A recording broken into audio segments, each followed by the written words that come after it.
smart man. No, that's not true. If I was a brave man, I mean like a really, really brave man, I would use this time that I have right now to stand up in front of all the women in the church and say a few things on behalf of the men. If I was a really, really brave man, I would say something like, learn how to work the toilet seat. You're a big girl now. You don't hear us complaining when you leave it down. If I was a really, really brave man, I would say something like, crying is blackmail. If I was a brave man on behalf of all the other men, I would want to say, ask for what you want. Subtle hints don't work. Strong hints don't work. Obvious hints don't work. Just say it. If I was a brave man, I would say, come to us with a problem only if you want help solving it. Sympathy is what girlfriends are for. Now, if I was a really, really brave man, I would say something like, yes, I know I have to sleep on the couch tonight, but do you know that men really don't mind that? It's like camping. However, since I'm a smarter man than I'm a brave man, I'm not going to say those things today. I heard a long time ago this little phrase, a man's work is under the sun, but a woman's work is never done. Have you heard that? Or when I was looking up online, it's a man's work is from sun to sun, but a woman's work is never done. Same idea, same basic concept. Men go to work during the day, they come home, they're done, but women work 24 hours a day. And there was a time that little poem was true about women working at home, but it means so much more now. Because nowadays, women aren't just expected to cook the bacon, they're expected to bring it home as well. And so there's a lot of work that women do. There's busyness that sometimes, as men, we can't even begin to comprehend. And so today I want to talk specifically to the women, but it's okay, men, if you listen. I don't mind. You don't have to, all the men, okay, yay, golf. Everyone's out. No, because the truths that we find in the Bible, in this passage that we just read from Luke, are transferable. It just doesn't have to be to women. But today being Mother's Day, we want to really focus on the fact that a woman's work is never done. And so we're going to look at some of these concepts from what we learn from Mary and Martha. Now, if you really think about it, many times we set our time with the Lord aside to take care of our the busyness of our life. So women, how do you balance your busy life? If we know that a woman's work is never done, how in the world do you balance your busy life? I think that a lot of times we sort of get sucked into these common myths that we have to believe. And this is true of men or women. We have this belief that busy equals important. You know, the busier you are, the more important we are. We get sucked into this trap that says someone always wins the rat race. I mean, we get sucked into saying hurrying will buy us more time. If we hurry up and do something, we'll have more time at the end. The problem is we generally, when we have more time, we fill it in with something else. We buy into the fact that downtime is wasted time. And so we have this busyness go around, and how do we balance that? And the ultimate tragedy of a busy life is the same tragedy that Martha had. The opportunity to sit at Jesus' feet, and we lose that because we can't spare the time.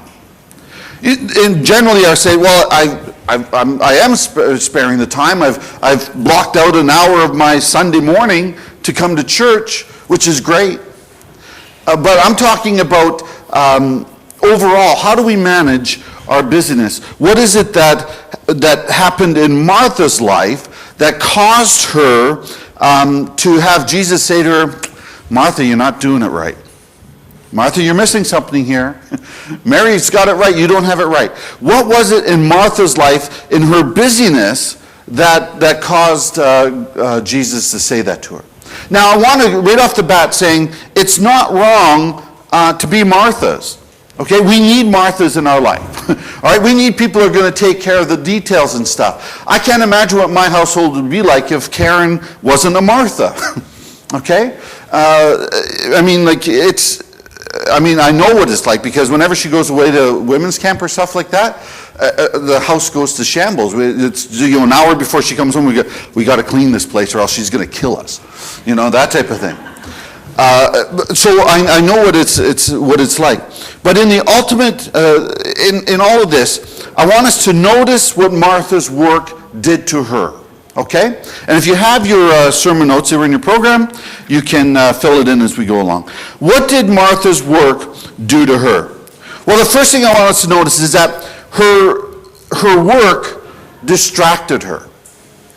First thing her work did is it distracted her from what was important. Her preoccupation with serving distracted her from what was most important. Jesus was in their house, and he was speaking and he was teaching. And what was she most concerned about? Her work. I got the dinner to prepare. The buns are in the oven. There's all this stuff that has to be done, and she was more concerned about that than actually having Jesus in her home. And she was so distracted that she failed to actually take advantage of the good things of life. My favorite commercial on TV that emphasizes this is the Swiffer commercials. I don't know if you've seen it. I believe it's Swiffer, now that I'm saying it. The dusting one, not the floor one. The dusting one, actually I think it was a floor one too, now that I think of it. It's Swiffer. But anyway, woman, and it's always a woman, never guys doing these things. You notice that? I think TV's trying to tell us something, that this is the way it should be. No, I'm not just Please. No angry letters. But it's the Swiffer commercial where the woman, she's doing all the dusting, and then she finishes, she says, I can't believe I'm done. I'm going to read this book. You know the one I'm talking about? And then she goes around and tells everyone, I'm reading a book. Or she says, I'm done. I'm going to have a cup of coffee on the porch. I'm going to actually sit down and have my coffee. Or she finishes cleaning the bathroom. I'm going to use this. And it was something obviously she got for Mother's Day or Christmas or something. It was the bath products that she never had time for before. And so she gets to use it. And it's amazing, because what Swiffer is actually telling them is, if you use our product, woman's work is done. Right? That's what they're saying.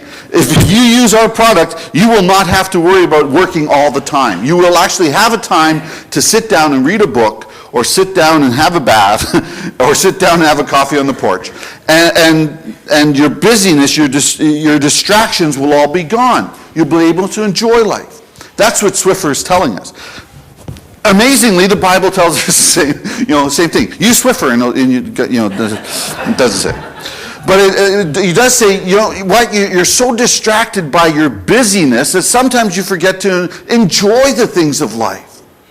Sometimes you're so distracted that you forget that there's something more there than just always working.